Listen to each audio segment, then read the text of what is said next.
Bueno, comencemos entonces, chicos, con la clase de hoy.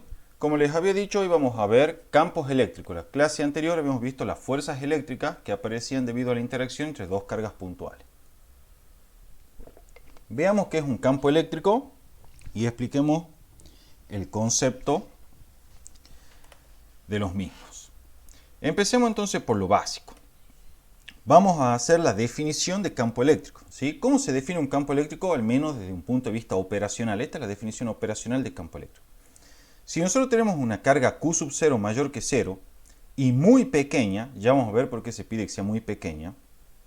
¿Sí? Cuando digo muy pequeña, quiero decir que su magnitud en Coulomb es pequeña, ¿sí? No es muy grande. Y muy pequeña, se define el campo eléctrico E en cualquier punto del espacio debido a cualquier distribución de cargas como, y aquí está el campo eléctrico en el punto P, como la fuerza eléctrica resultante sobre la carga Q sub 0 ubicada en el punto P dividido en la carga Q sub 0. ¿Sí? Las unidades del vector de campo eléctrico en sistema internacional son el newton sobre coulomb, o lo que vamos a ver más adelante también se puede escribir como volt sobre metro. ¿Sí? Al hacer el análisis de esta ecuación podemos concluir de que el campo eléctrico, vector desde luego, es paralelo al vector fuerza resultante que experimenta la partícula Q sub 0 ubicada en el punto P, el cual es un punto arbitrario cualquiera. ¿Estamos hasta ahí, chicos? Bien. Entonces ese es el concepto de campo eléctrico. Esta es la definición operacional general para cualquier distribución de carga. Fíjense que justamente en la definición hablé de que la distribución de carga es cualquiera. Recuerden que la distribución de carga podría ser una sola carga puntual Q, ¿sí? Un conjunto de cargas puntuales Q1, Q2, Q sub n, o una distribución continua de carga que están distribuidas en un volumen, en una superficie o en una línea de carga. ¿Sí? Es cualquier distribución de carga, bueno, vale esta definición de campo eléctrico. El campo eléctrico en cualquier punto P será la fuerza resultante que experimenta una carga Q sub 0 positiva y muy pequeña puesta en ese punto P, dividido entre comillas en realidad, en Q sub 0. ¿Sí? Digo dividido entre comillas porque en realidad esto saben del álgebra que es el producto de un escalar por un vector, ¿sí? No es una división en realidad. También del álgebra saben que entonces ese vector de campo eléctrico será paralelo al vector de fuerza resultante eléctrica que actúa sobre la carga Q sub 0 que se encuentra en ese punto P arbitrario. Entonces esta es la definición para hallar el campo eléctrico en un punto P a partir de una carga de prueba puntual Q sub 0 positiva y muy pequeña. ¿Sí? Es la fuerza resultante que experimenta esa carga ubicada en el punto P sobre Q sub 0, que es la carga de prueba en cuestión. Bueno, aquí está el detalle o desglose de cada uno de los elementos que aparecen en la ecuación. ¿Sí? Esta es la fuerza eléctrica neta sobre Q sub 0 ubicada en el punto P debido a la distribución de cargas. Y E de P obviamente es el vector de campo eléctrico asociado al punto P. Ese punto P es cualquiera. Entonces particularicemos esta definición para diferentes situaciones físicas y veamos qué expresión tiene el campo eléctrico para cada una de ellas. Fíjense, casos para distribuciones particulares. Supongamos en el primer caso que tenemos una única carga fuente. Cuando yo digo una carga fuente, me refiero a la distribución de carga, chicos, que produce el campo.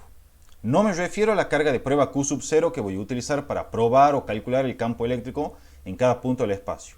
Q sub 0 es lo que se llama carga de prueba. ¿Sí? Si quieren lo podemos anotar por aquí. Q sub 0, chicos, es la carga de prueba. ¿Sí? Y Q es la carga que va a producir el campo eléctrico E. ¿Sí? La Q sub 0, que es la carga de prueba, es la carga que voy a utilizar como carga testigo para calcular el campo eléctrico en cada punto P de acuerdo a la definición operacional. En definitiva, esta carga Q sub 0 es la que va a poner de manifiesto la existencia o no del campo eléctrico en un cierto punto P. Bueno, veamos entonces cómo procedemos. Tenemos una única carga fuente que va a ser en este caso una carga puntual positiva, Q mayor que 0 y como les dije puntual.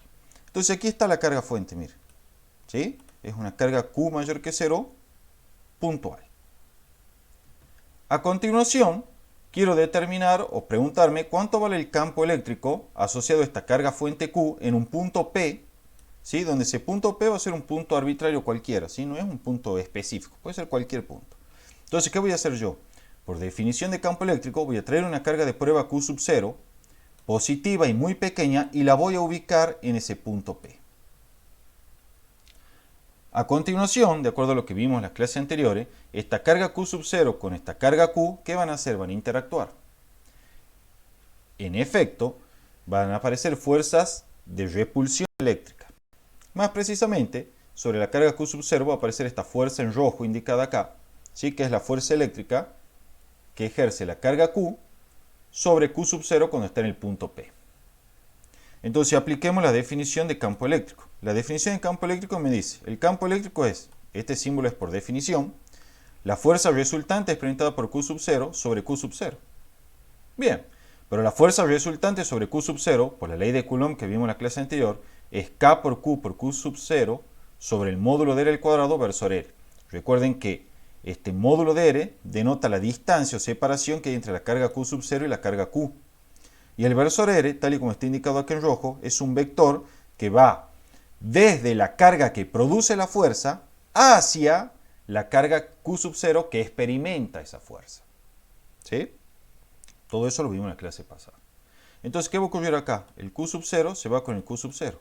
Y me quedará K por Q sobre el módulo de R cuadrado por versor R. En definitiva, el campo eléctrico en cualquier punto P debido a una carga puntual Q mayor que 0, ¿sí? Una carga puntual positiva, viene dado por la siguiente ecuación vectorial. Es K por Q sobre el módulo de R al cuadrado versor R. ¿Sí? Donde el módulo de R, insisto, es la distancia que existe entre la carga que produce el campo y el punto P donde estamos calculando el campo.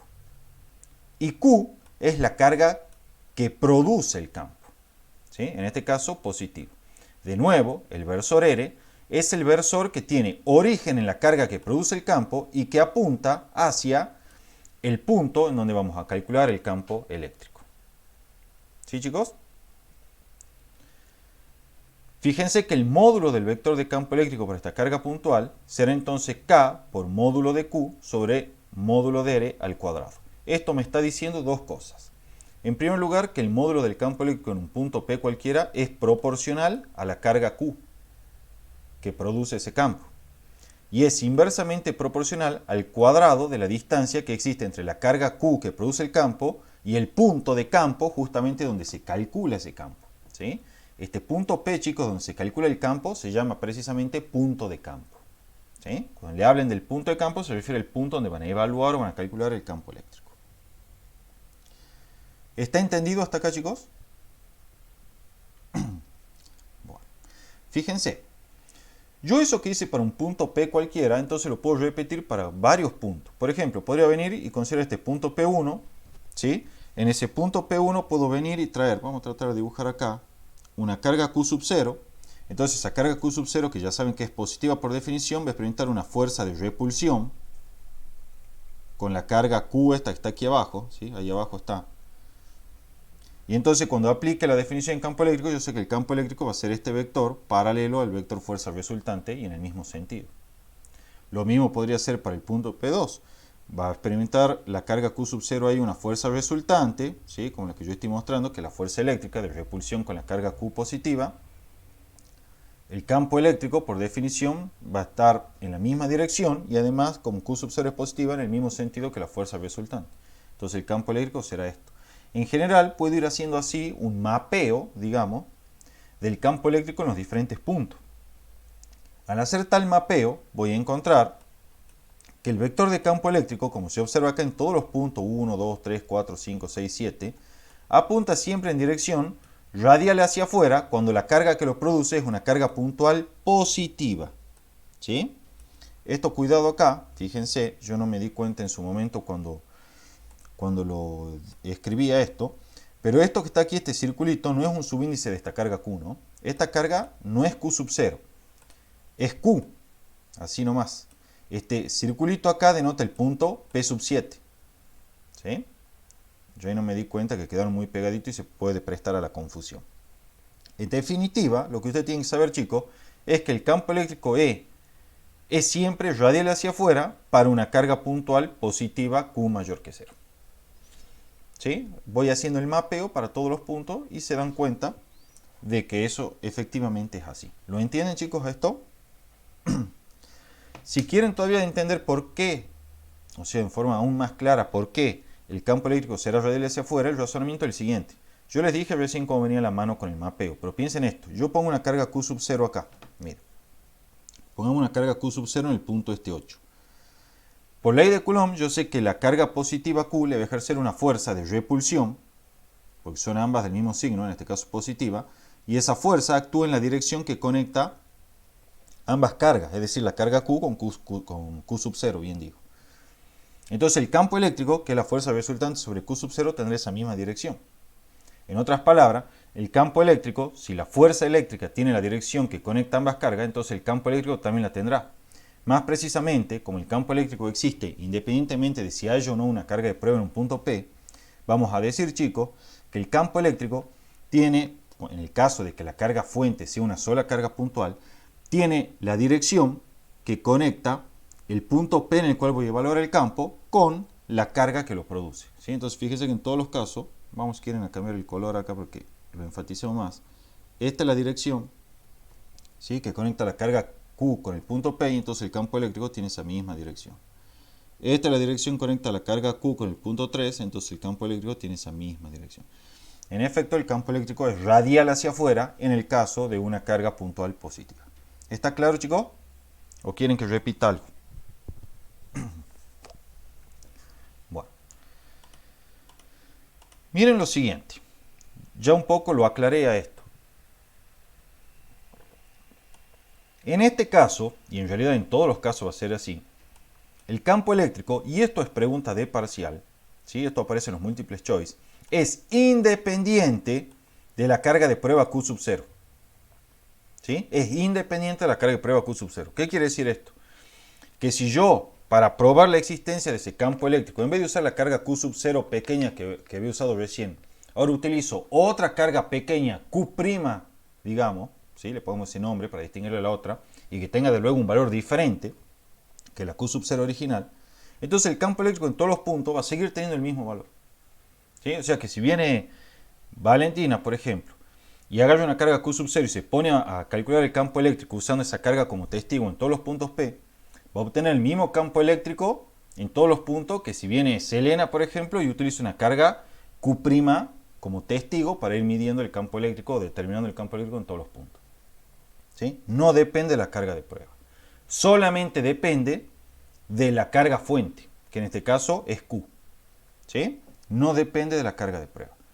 De hecho, se dice que el campo eléctrico es una propiedad del espacio circundante a una carga, ¿sí? A una carga fuente como es la carga Q. Y existe independientemente de si haya o no una carga de prueba ahí que esté probando su existencia. ¿Sí? Si hay un campo eléctrico, ese campo eléctrico en un punto dado existe independientemente de si hay o no una carga Q sub 0 experimentando la fuerza eléctrica asociada a ese campo. ¿Estamos, chicos? Como ya habíamos adelantado, este campo es proporcional en magnitud a la carga Q, que es la carga fuente, e inversamente proporcional al cuadrado de la distancia r que existe entre la carga Q y el punto P donde se evalúa el campo, y que se denomina, como ya les había adelantado, punto de campo. ¿Sí? Recuerden que si alguien tiene una duda, por favor interrumpa por el micrófono. Entonces, en definitiva, para este primer caso, si yo tengo una carga Q aquí, y me dicen, che, determiname el campo eléctrico en este punto P, bueno, venís, me dice esta distancia así, que es R. ¿Sí? Y entonces va a tener que el campo eléctrico vector en el punto P va a ser K por Q sobre R cuadrado versor R, donde el versor R es el versor que tiene origen en la carga que produce el campo y que apunta hacia el punto en el cual vamos a calcular el campo. Y eso es todo, chicos. Y si le piden el módulo, directamente dicen el módulo del campo eléctrico será K por Q, en este caso no es falta que le ponga el valor absoluto, que la carga es positiva, sobre R cuadrado. Y eso es todo. Las unidades, recuerden que son el Newton sobre Coulomb, ¿sí? O lo que es totalmente equivalente, el volt sobre metro, que lo vamos a utilizar mucho en la parte de condensadores. Gaby, Sí, o sea que solamente es posible calcularlo en un punto donde se anula la carga. en cualquier lado, no hace falta que haya carga. Sí puede haber una carga acá, Q sub 0, ponele. ¿Sí? Pero Ah, como les se puede dije, calcular el en campo cualquier punto eléctrico, sí, que tiene carga, claro. ¿o no? Perdón que se ha entrecortado ahí, lo último no escuché. O sea, independientemente de si hay carga o no, se Exacto. puede calcular el campo eléctrico. Exactamente, eso es exactamente, justo le iba a decir eso. Es independiente de que exista o no una carga Q sub 0 ahí para experimentar el campo. Lo pueden calcular de cualquier manera, ¿sí? Mediante esta expresión total, ya vimos que es independiente de Q sub 0. Entonces, cualquiera sea Q sub 0, bueno, no me importa si hay o no una carga, ya sé que va a tener este valor. No me importa si vos traes una carga Q sub 0, o tu compañera trae otra carga Q' sub 0, y otra trae una carga Q segunda sub 0. Los campos eléctricos, en todos los casos, para todas las cargas testigos va a ser el mismo. Entonces decimos que el campo eléctrico es independiente de la carga Q sub 0 y existe en ese punto, independientemente de si hay o no una carga Q sub 0. Entonces lo puedo calcular de cualquier manera, aun cuando no esté ninguna carga Q sub 0 ahí en ese punto. ¿Sí? Ahora bien, también podríamos hacer lo propio para una carga fuente puntual, pero que esta vez sea negativa. ¿Sí? Si la carga fuente es negativa, bueno, acá la tenemos, ¿sí? Esta es la carga Q menor que 0, ¿sí? Y queremos calcular el campo en este punto P que estoy remarcando ahí. Entonces, de nuevo, van a aplicar la definición. Bueno, el campo eléctrico en el punto P será la fuerza resultante experimentada por una carga Q sub 0, positiva y muy pequeña ubicada en ese punto P, dividido en Q sub 0. Trabajan algebraicamente, ya saben que por ley de Coulomb esta fuerza eléctrica es K por Q sub 0 sobre el módulo R cuadrado versus R. Bueno, se van a ir los Q sub 0. Y le va a quedar en definitiva que si la carga puntual es negativa, la expresión es la misma que la que habíamos tenido anteriormente, es K por Q sobre el módulo de R cuadrado versus R, con la salvedad de que esta vez obviamente la carga Q es menor que 0, como está indicado acá. ¿Sí? Pero la expresión es la misma. Y el módulo también se calcula de igual forma. Desde el punto de vista vectorial, haciendo un análisis similar al que le expliqué recién, mientras en la carga fuente positiva el campo eléctrico era radial hacia afuera, en una carga eléctrica puntual negativa el campo eléctrico, chicos, es radial hacia adentro. ¿Sí? Fíjense, las flechitas van hacia adentro. Si alguien se pregunta a qué se debe eso, es muy sencilla la explicación. Miren, voy a cambiar el color del bolígrafo para que se vea. Supongo que yo quiero calcular la fuerza, el campo eléctrico en este punto que estoy marcando en azul ahí. Entonces traigo una carga testigo Q sub 0. Esa carga testigo es mayor que 0 por definición de campo eléctrico. Entonces, esta carga fuente es negativa, esta es positiva. ¿Qué ocurre, chicos? Hay una fuerza de atracción. La fuerza viene así.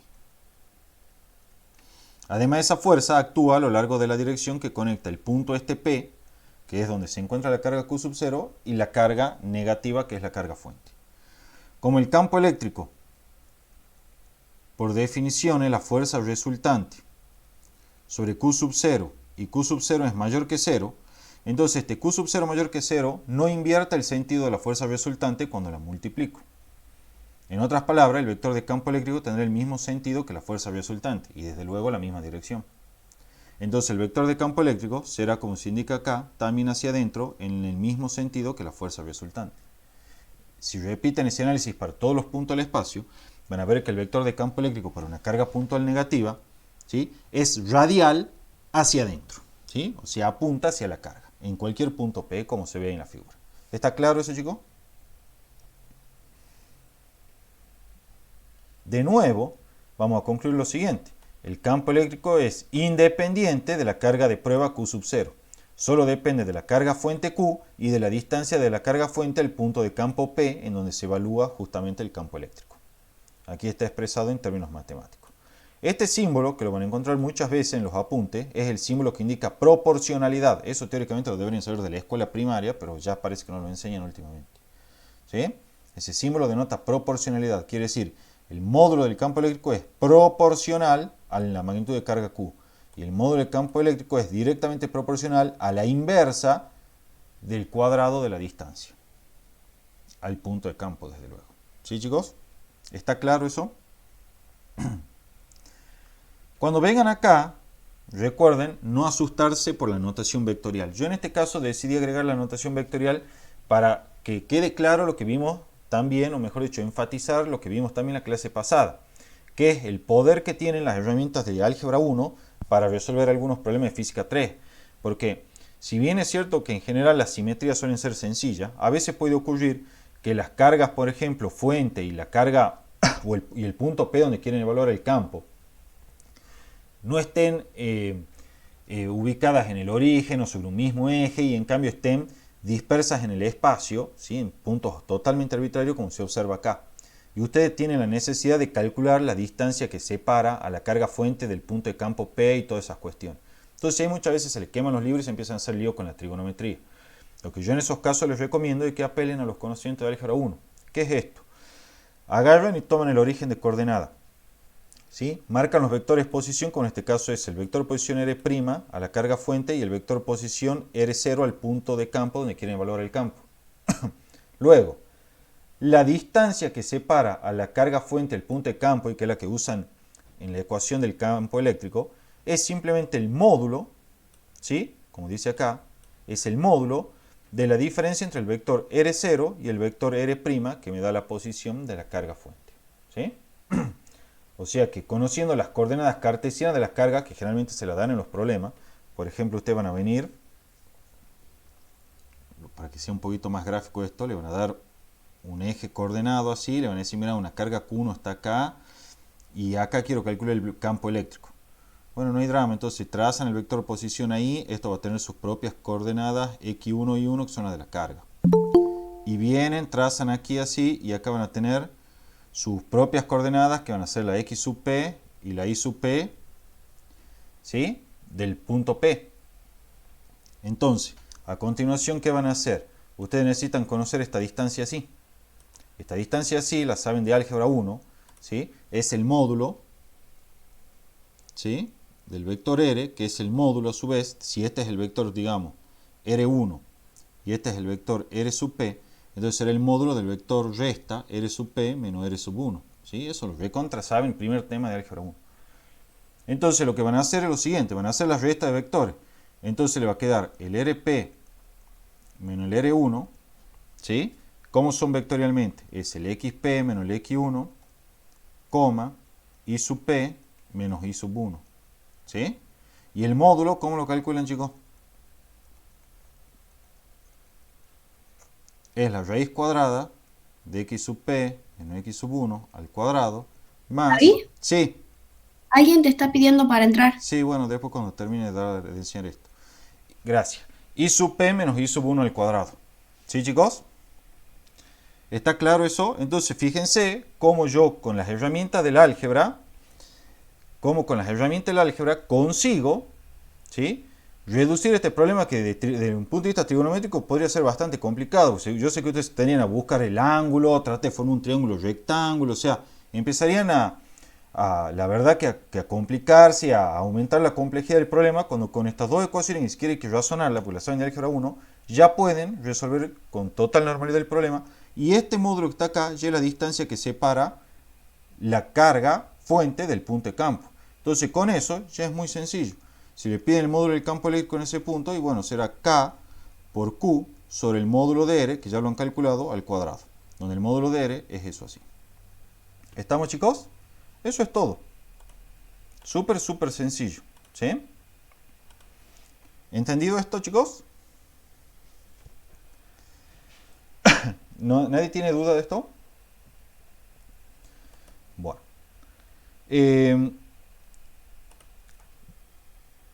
Veamos ahora entonces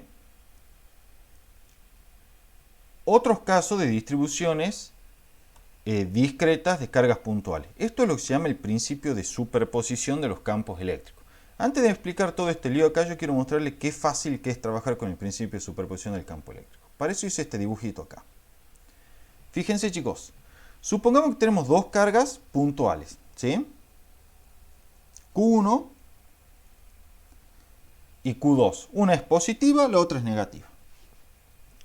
Y viene alguien y le dice, che, calculame el campo eléctrico en ese punto P, ¿sí? Que es el que estoy marcando ahí.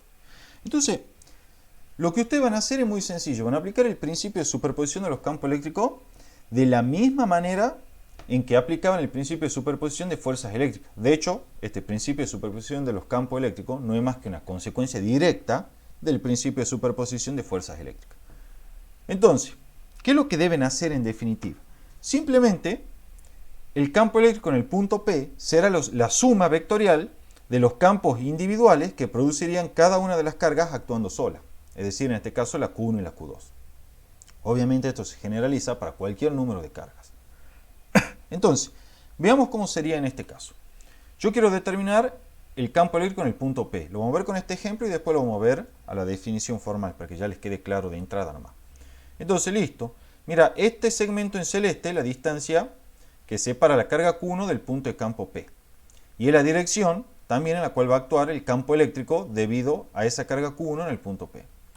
Y esta sí es la propia distancia para Q2 y el punto de campo P, y es la dirección en la cual va a actuar también el campo eléctrico individual debido a esa carga Q2. Entonces, fíjense, la carga positiva, hemos dicho que sus campos, ¿cómo eran, chicos? ¿Se acuerdan? Radiales hacia afuera. ¿Recuerdan eso? Entonces acá vienen y lo dibujan a lo largo de esta dirección en celeste que hemos marcado, que es justamente la dirección radial, hacia afuera. Listo, ya tenemos el campo eléctrico dibujado gráficamente para la carga Q1. Y si ustedes recuerdan, para la carga puntual es Q2 negativa, el campo eléctrico ¿cómo era? Radial hacia adentro. O sea que va en la dirección radial, que es esta, y apuntando hacia adentro de la carga, o sea, hacia la carga. Listo. Entonces ahí fíjense, este es el campo eléctrico que produciría la carga 1 si actuase ella sola, y este es el campo eléctrico que produciría la carga 2 si actuase ella sola. Gráficamente, para obtener el campo resultante pueden utilizar el método del paralelogramo de Física 1, que yo se los enseñé, fueron alumnos míos en Física 1 al menos, ¿sí? Que consiste en trazar las correspondientes paralelas, ¿sí? Y aquí está, miren, le vamos a cambiar de color para que sea más claro. Este será el campo eléctrico resultante, o mejor dicho, campo eléctrico E simplemente en el punto P. Ese es el teorema de superposición. ¿Tienen alguna duda, chicos, de esto? Entonces, a resumidas cuentas, ¿qué es lo que tienen que hacer? Calcular el campo eléctrico que produciría cada carga individual por sí sola en el punto donde lo quieren conocer, el campo total, y luego sumarlas vectorialmente. Esto que vimos acá es lo que corresponde hacer desde una perspectiva gráfica. Ahora, ¿cómo lo harían desde una perspectiva analítica? Bueno, en una perspectiva analítica, lo que pueden hacer es venir, trazar un sistema de ejes auxiliar que tenga origen en el punto P para que los puedan descomponer con facilidad a los vectores. Y entonces vienen y dicen, mira, este ángulo así acá es alfa, este ángulo así es beta. Entonces empezamos a descomponer cada uno de los vectores. Vamos a hacer ahí, vamos a hacer ahí. Esta va a ser la E1i y esta va a ser la E1x. ¿Sí? Entonces la E1x, que es la componente en x del primer vector, será el módulo de E1, ¿por quién? Por el coseno de alfa. La E1i será el módulo de E sub 1, ¿sí? Por el seno de alfa. ¿Estamos, chicos? ¿Entienden todo eso? Entonces ya tengo las dos primeras componentes escalares en x en y del vector E1. Hago lo propio con el vector de campo eléctrico 2. Determinemos sus componentes. La E2x será, este ángulo de acá es el beta. Entonces será el módulo de E sub 2 por el coseno de beta. Y el E2i será el módulo de E sub 2 por el seno de beta. Pero ojo, si al beta lo estamos tomando como un ángulo positivo, entonces acá debemos anteponer el signo menos. ¿Por qué? Porque la componente, cuando yo proyecto el eje vertical, fíjense, vamos a usar el color verde, la componente en y del vector E sub 2 apunta hacia abajo, en sentido negativo. ¿Lo ven? Entonces debo agregarle el signo menos. Ya a esta altura, descomposición de vectores ya la tendrían que manejar. ¿Sí? ¿Está claro, chicos? Desde luego, por si alguien tiene alguna duda, el módulo de E1 será K por Q1 sobre el módulo de R1 al cuadrado, donde R1 es esta distancia así que existe entre la carga Q1, que estaba acá, y el punto P. Y R2 será la distancia entre la carga negativa y el punto P, de manera tal que el módulo de E2 que aquí aparece será K por valor absoluto de Q2, recuerden que el módulo no es negativo, sobre R sub 2 al cuadrado. ¿Está claro eso, chicos? ¿Sí? Esto es primer cuatrimestre del primer año, cuando ven Física 1 que le enseñan a partir de ¿Profe? vectores. Sí, decime, Maxi. La distancia que los separa no necesariamente tiene que ser la misma, ¿verdad? No, salvo que, bueno, sea simétrica la situación, pero en general no, no es la misma. De hecho, yo por eso lo dibujé de gusto desplazado, para no formar un triángulo equilátero. Es un escaleno. ¿Estamos? Sí. Bien. ¿Alguien, chicos, alguna duda, algo que quieran preguntar? De la descomposición. ¿Está claro? Bueno, entonces ese es el principio de superposición, chicos. Es agarrar, calcular el campo eléctrico debido a cada carga individual en un punto P y sumar vectorialmente. ¿Sí? Ahora bien, lo último que nos quedaría acá es justamente hacer la suma vectorial.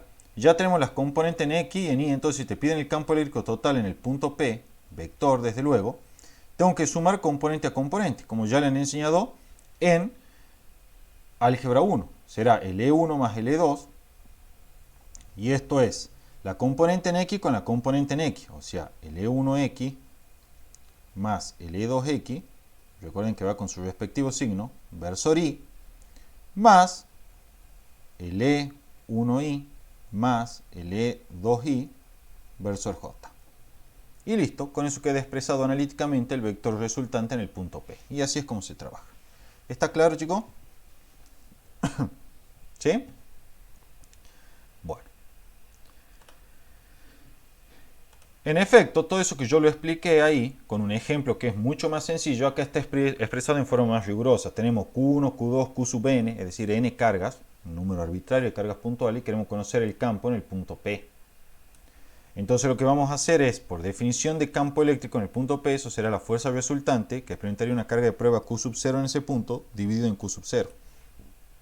Estoy haciendo la justificación del método que le expliqué recién. Entonces la fuerza resultante, por el principio de superposición de fuerza, será la suma vectorial de todas las fuerzas de Coulomb que actúan sobre la carga Q sub 0. ¿Sí? Esta es debido a la carga 1, esta es debido a la carga 2, esto es debido a la enésima carga. Dividen en Q sub 0, entonces se van las Q sub 0. Y en efecto le queda que el campo eléctrico en el punto P será la suma de todo esto que está aquí. Pero para cada I, o sea, para cada carga, ¿sí?, este término es el campo eléctrico que ejerce cada carga si actuara individualmente. Y ese es el principio de superposición. ¿Sí? El campo E en un punto P cualquiera debido a una distribución de carga cualquiera es la suma vectorial de los campos individuales producidos por cada carga individual. ¿Sí? Matemáticamente, aquí está. Es la suma de los campos eléctricos producidos por cada carga. De nuevo, vemos que el campo eléctrico, aun cuando hay muchas cargas fuentes, es independiente de la carga de prueba. Y solo depende de las cargas fuentes Q1, Q2, Q sub n, como así también de las distancias R1, R2 y R sub n, que existe desde las cargas hasta el punto de campo P, donde justamente calculamos el campo eléctrico. ¿Estamos, chicos?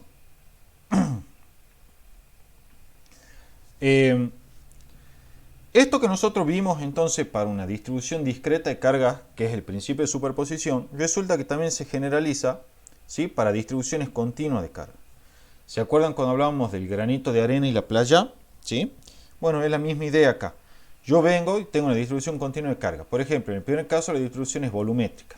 Entonces esta playa, que es el volumen completo de la distribución, la subdivido en muchos granitos de arena, cada uno con una carga dQ, que es igual a ρ por dB, donde dB es el volumen del granito de arena ese chiquitito que representa la carga. Quiero calcular el campo eléctrico sobre el punto P. Entonces, ¿qué hago? Traigo una carga testigo Q sub 0 positiva y muy pequeña. Ya vamos a ver por qué es muy pequeña. ¿Sí? Y entonces aplico la definición de campo eléctrico. La fuerza resultante ya la conocíamos del apartado anterior para una distribución continua de carga. Era esta integral fea que aparece acá, pero que era bastante fácil de entender. Entonces, de nuevo, los Q sub 0 se van y me quedará que el campo eléctrico será esto así. En otras palabras, el campo eléctrico en el punto P debido a una distribución continua de carga, y en este caso volumétrica, ¿sí?, no es más que la suma de todos los campos producidos en el punto P por cada uno de los granitos de arena en los cuales subdivido esta distribución. ¿Sí? Eso es todo. Desde luego, lo que hicimos para una distribución volumétrica lo podemos hacer para una distribución superficial, o sea, cuando las cargas están todas contenidas en una superficie. La idea va a ser la misma. El campo eléctrico en cualquier punto P va a ser la suma de los campos eléctricos debido a cada uno de los granitos de arena que está acá. O sea, no es más que el principio de superposición. Solo que como son tantos, en vez de sumar así directamente, lo que hacemos es una integral. Y si fuese lineal, de nuevo lo mismo. El campo eléctrico en cualquier punto P será la suma de los campos debido a cada uno de los granitos de arena en lo que dividimos la línea de carga. Como son muchos los granitos de arena, entonces los resolvemos en una integral que es una suma, pero una suma con un gran número de términos que n tiende a infinito. De vuelta, lo que vamos a encontrar, chicos, es que, como hemos descrito en todos los casos anteriores, en distribuciones continuas de cargas también el campo es independiente de la carga de prueba. ¿Sí? Es independiente de la carga de prueba. ¿Estamos? Conclusiones importantes que tienen que tener presente en todo lo que vimos hasta ahora, eso quiero decir, que suelen aparecer mucho en los parciales. Primero, para toda distribución de cargas, ya aprendimos que el campo eléctrico en todo punto de campo P es independiente de la carga de prueba Q sub 0. Ahora estoy en condiciones de decirle también por qué la carga de prueba tiene que ser pequeña, chicos.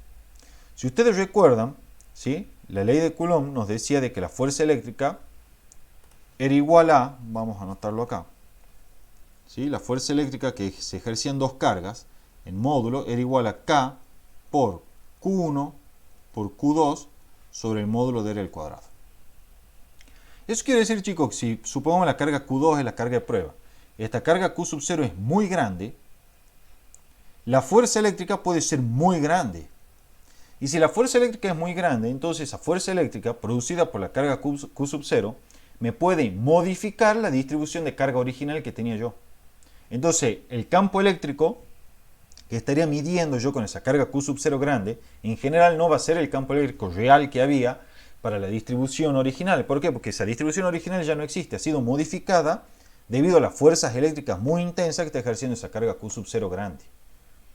Por eso es que se pide en la definición del campo eléctrico que esa carga sea chiquitita, para que la fuerza que ejerza sea despreciable y no me modifique la distribución de carga, si no ya estamos alterando todo. ¿Sí? Y el campo eléctrico que estamos determinando no es el campo eléctrico real de la situación física. ¿Está entendido eso, chicos? Eso es algo también que suelen preguntar a veces, por lo menos en los exámenes orales. ¿Sí? Y que está en los libros de física, por cierto. Bueno. Otra conclusión es que para toda carga de prueba Q sub 0, ya sea positiva o negativa, y para toda distribución de carga, esto es algo que vamos a usar mucho en las expresiones de potencial, la fuerza eléctrica, chicos, resultante es experimentada por una carga Q sub 0 al ubicarse en un punto de campo P. Y siempre que Q0 sea lo suficientemente pequeña como para no alterar apreciablemente la distribución de cargas originales, se satisface entonces, chicos, que la fuerza resultante eléctrica es Q0 por E. Entonces, cuando ustedes en un problema de física le pidan apartado A, calcule el campo eléctrico en un punto P, apartado B, calcule la fuerza eléctrica para una carga Q0 puesta en el punto P, por favor, no vuelvan a calcular la fuerza resultante aplicando la ley de Coulomb y todo eso. Si ya lo tienen en el campo eléctrico del apartado A, simplemente lo multiplican por el valor de la carga Q sub 0 y listo, es el valor de la fuerza resultante. ¿Por qué les digo esto? Porque es común que pierdan medio parcial haciendo dos veces lo mismo. Una vez me calculan el campo eléctrico en el apartado A para el punto P y otra vez me calculan la fuerza eléctrica resultante en el mismo punto P cuando ahí se ubica una carga Q sub 0. Entonces vuelven a hacer todo el análisis y pierden un montón de tiempo, cuando en realidad si ya lo tienen el campo eléctrico del apartado A, y bueno, multiplícalo por la carga de prueba y chao, ya tienen la fuerza resultante. No es que esté mal volver a hacer el cálculo. Lo que pasa es que es poco efectivo a la hora de rendir porque están perdiendo mucho tiempo. ¿Sí? Entonces ya directamente se dan cuenta de eso, chao, a la casa. Escriben esa ecuación, miren, ¿cuántos segundos les puede tomar escribir eso? 10 segundos y encima, siendo exagerado, 5 segundos y ya lo tienen resuelto al apartado B. ¿Sí? Entonces, si conocen el campo eléctrico, chao, chicos, la fuerza resultante es Q0 por E. ¿Sí? Nada más que eso. Y si ya tienen la fuerza resultante sobre una carga de prueba puntual y pequeña y quieren calcular el campo eléctrico, bueno, directamente llevan la fuerza resultante en la carga de prueba y chao, ya lo tienen en el campo eléctrico. No se pongan a hacer de nuevo todas las integrales y todas esas cuestiones, ¿sí? Ni las sumas vectoriales, ya no es falta. Ya conocido uno y conocido la carga de prueba, ya conocen el otro automáticamente. ¿Sí, chicos? Obviamente, en la medida de que la carga de prueba no altere la distribución original. Y eso es generalmente el caso, salvo que se indique lo contrario. ¿Sí? ¿Está claro, chicos? Ya seguramente han empezado a cursar cálculo 3 y han visto de las funciones de esta forma.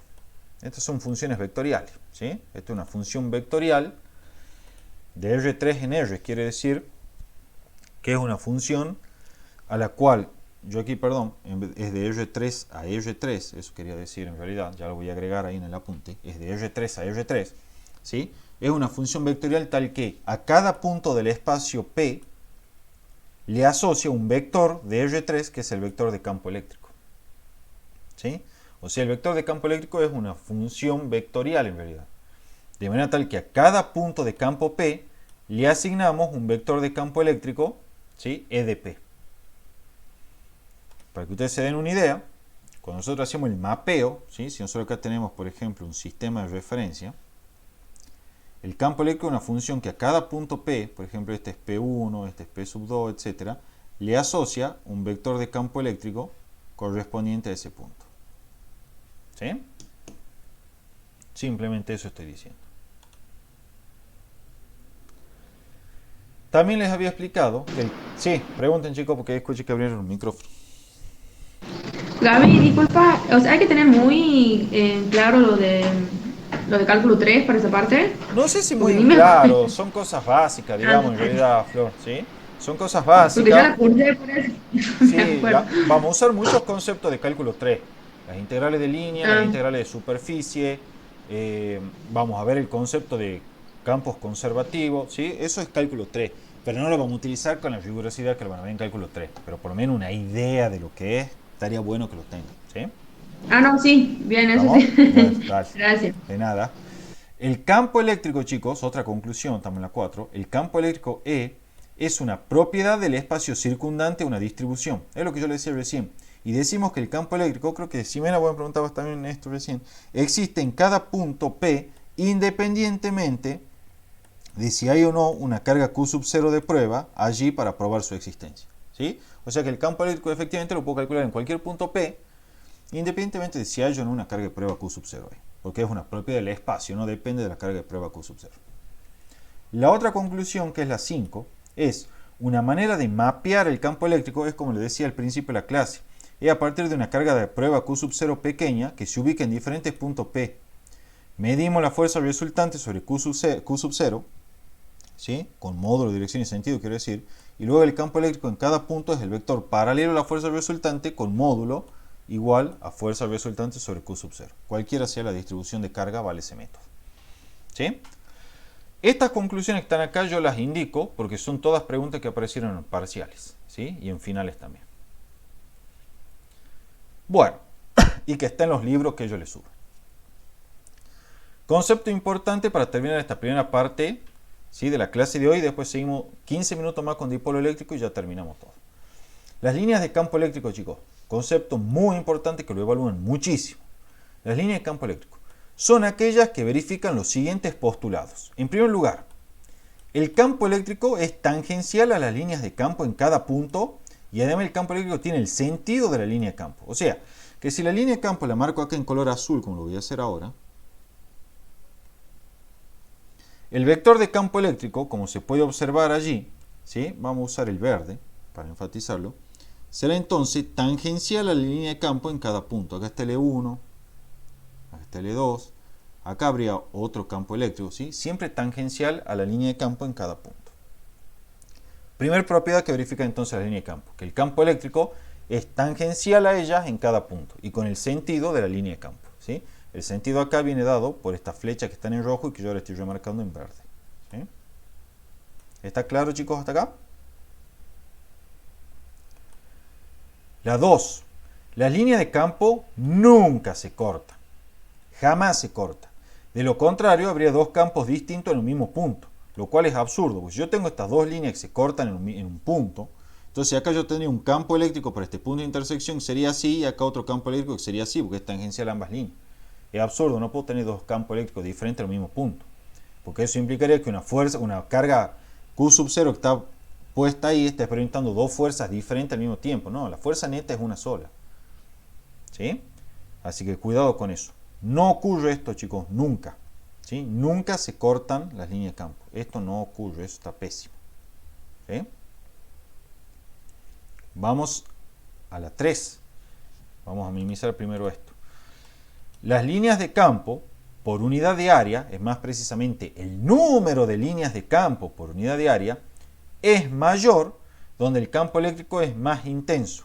Y el número de líneas de campo por unidad de área es menor donde el campo eléctrico disminuye su intensidad.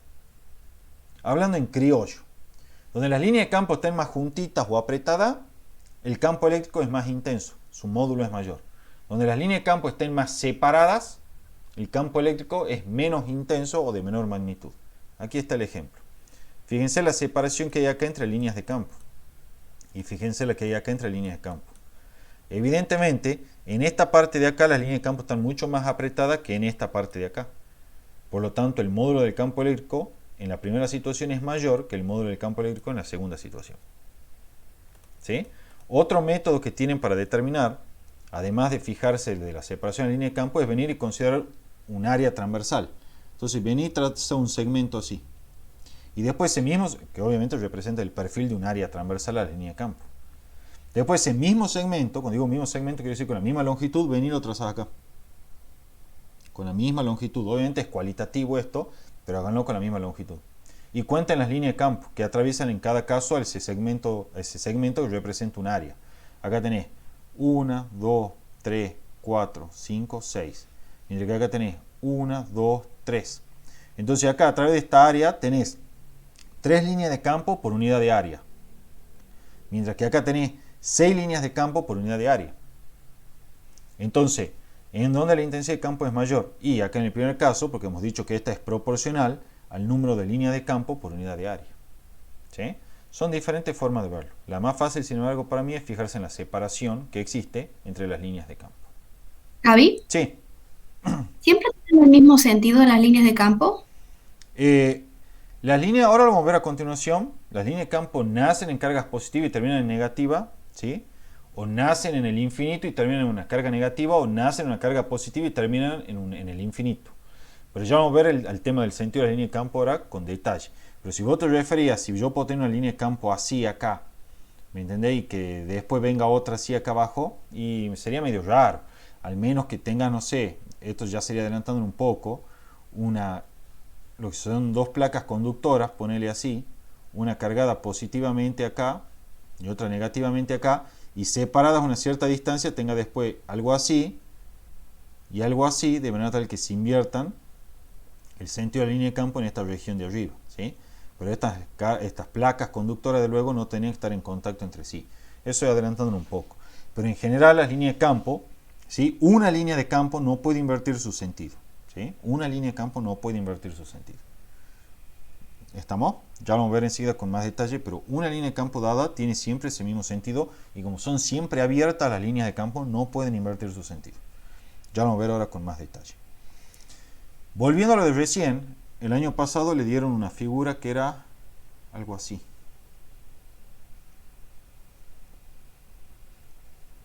Y le decían acá está A y acá está B. Y esta era la línea de campo. Esto es de parcial, ¿no? Y le daban en las opciones múltiples. ¿Dónde el campo eléctrico es mayor? ¿En A o en B? ¿Qué opinan, chicos? ¿Alguien? Arriesgue, no me importa. ¿En A? En A es mayor, exactamente. En A es mayor. ¿Por qué, chicos? Porque las líneas están más juntas. Estamos juntas. Claro, fíjense la separación que hay acá. Y fíjense la separación que hay acá. Están más apretadas. Entonces en A es mayor el campo eléctrico que en B. Y si no, usan el método del área que le dije yo, trazan un segmento así. ¿Estamos? Y después vuelven a trazar un segmento de igual tamaño acá. Ese segmento representa el perfil de un área y cuentan. Por acá pasan 1, 2, 3, 4 líneas de campo. Por acá pasan 1, 2. Listo, ¿en dónde la densidad de línea de campo es mayor? En esta primera sección en A. Entonces acá es mayor la intensidad de campo, en A. ¿Sí, chicos? Son diferentes formas de hacerlo. Gaby, ¿y en qué Sí. varía cuando lo pones con módulo? Como en el dibujito anterior. ¿Qué es la notación? Y no, eso es lo que yo ya le expliqué 1000 veces. Eso es lo mismo que esto. Ah, sí. Ah, bien. Ah, no, es verdad, sí. ¿Estamos? Gracias. De nada. Bueno. Ojo, por las dudas, hagamos el control de daño. Esto es lo mismo que escribir esto. Pero eso es distinto a escribir esto. ¿Sí, chicos? Este es el vector. Y estas son las normas. Son las dos formas de escribir la norma de un vector. En álgebra le escriben así. Con doble barra. Bueno, en física no nos gusta escribir tanto. ¿Sí? Bueno. Aquí está lo que me preguntaron recién sobre el sentido de las líneas de campo. Las líneas de campo, chicos, ¿sí? Las líneas de campo nacen en cargas positivas y terminan en cargas negativas. Un ejemplo de eso, aquí, miren. Esto es una carga positiva, esto es una carga negativa. Las líneas de campo nacen en las positivas y terminan en las negativas. Entonces ese es el sentido de las líneas de campo. Pero fíjense que el sentido de la línea de campo para cada línea no se invierte. ¿Lo ven a esto, chicos? Nacen en cargas positivas y terminan en cargas negativas. O bien, nacen en el infinito y terminan en cargas negativas. Como en este caso, acá tenemos la carga negativa, vienen desde el infinito las líneas de campo y van hacia la carga negativa. O sea que este es el sentido de las líneas de campo en este caso. ¿Sí? La otra posibilidad es que nacen en cargas positivas y terminan en el infinito, como aquí. ¿Ven? Nacen en la carga positiva y terminan en el infinito. Y después tienen otras situaciones más complejas, como esta. Fíjense que hay dos cargas positivas, una cerca de la otra, y entonces fíjense cómo se distorsionan las líneas de campo. En este caso las líneas de campo se distorsionan, pero en cualquier caso todas las líneas de campo están naciendo en la carga positiva y terminando en el infinito. De hecho, a una distancia muy alejada de estas dos cargas, esto se va a ver, ese patrón de línea de campo, como si tuviésemos una sola carga puntual 2Q, desde las cuales irradian las líneas de campo hacia el infinito.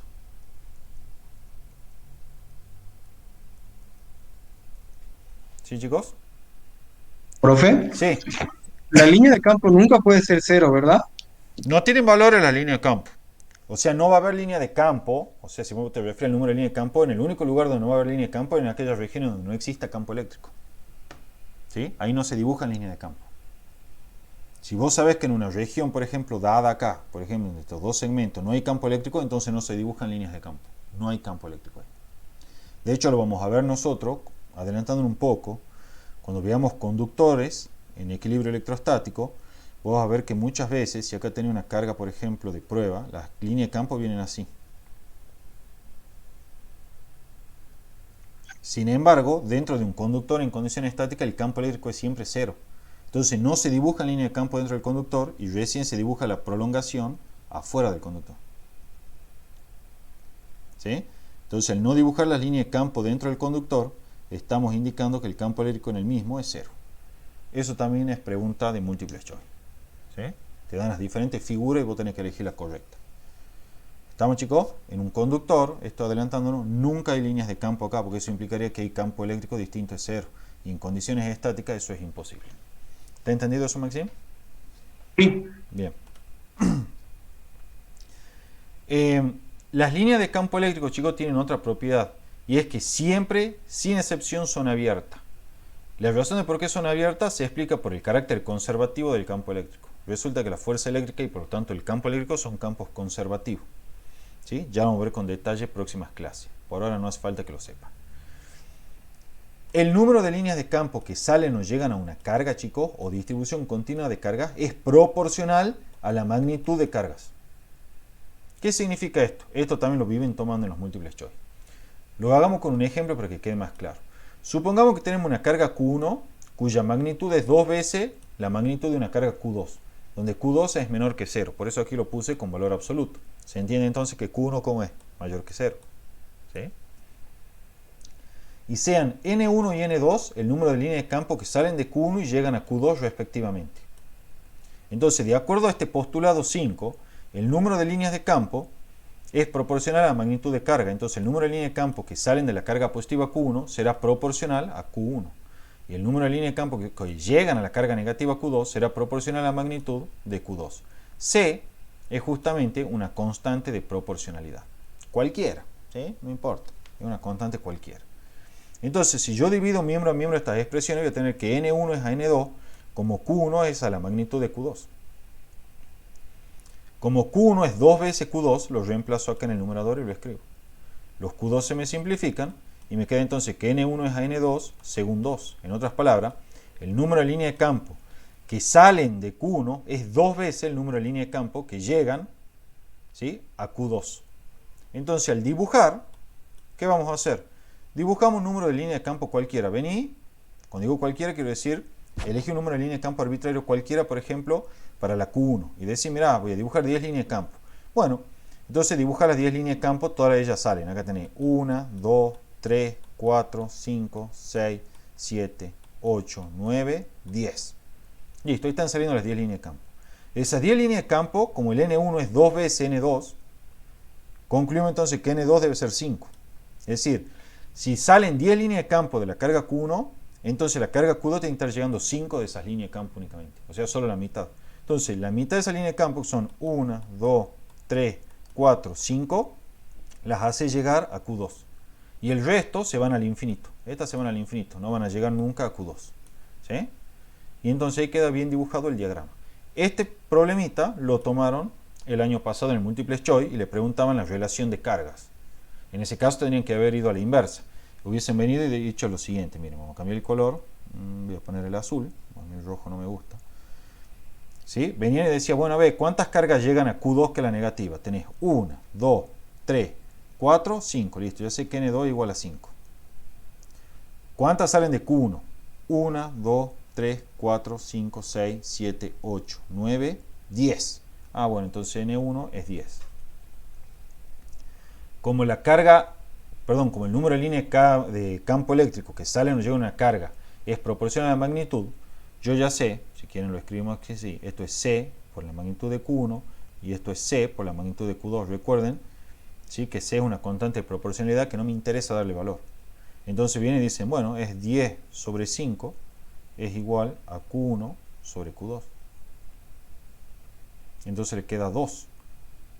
Es a Q1 como a Q2. Vamos a marcar acá. Poner la barra ahí. Q2. ¿Sí? En otras palabras, concluyen, ¿sí?, que la carga Q1 es 2 veces la carga Q2 en magnitud. Y ese era todo el Multiple Choice. ¿Sí, chicos? Cuentan el número de línea de campo. Con el número de línea de campo es proporcional a la carga. Listo. ¿Está claro eso, chicos? ¿Hay alguna duda de esto? Bueno, para finalizar, una última aclaración sobre las líneas de campo acá. Dijimos que el vector de campo eléctrico es siempre tangencial a las líneas de campo. Entonces, fíjense algunas situaciones. En este caso, ¿sí?, que el que tenemos aquí de las dos cargas, supongo, estas cargas no es que le estoy suponiendo, es así, sale el mismo número de líneas de campo en ambas, entonces la magnitud tiene que ser la misma para ambas. Las líneas de campo vienen así y aquí, tienden asintóticamente. Entonces fíjense que el campo eléctrico en este punto tiende a tomar esta dirección así. ¿Tiene sentido? Sí, tiene sentido. ¿Por qué? Porque por simetría, este será el campo eléctrico producido por 1, este será el campo eléctrico producido por 2, fíjense, y entonces cuando aplico el principio de superposición, hago así, y el campo eléctrico resultante es justamente vertical hacia arriba. ¿Sí? Porque las componentes horizontales se cancelan de a pares por la simetría de la situación. ¿Sí? Entonces fíjense cómo todo cierra a la perfección en este caso. ¿Está claro, chicos, entonces? ¿No hay dudas de esto? Bueno. Dejo de grabar entonces esta parte de la clase.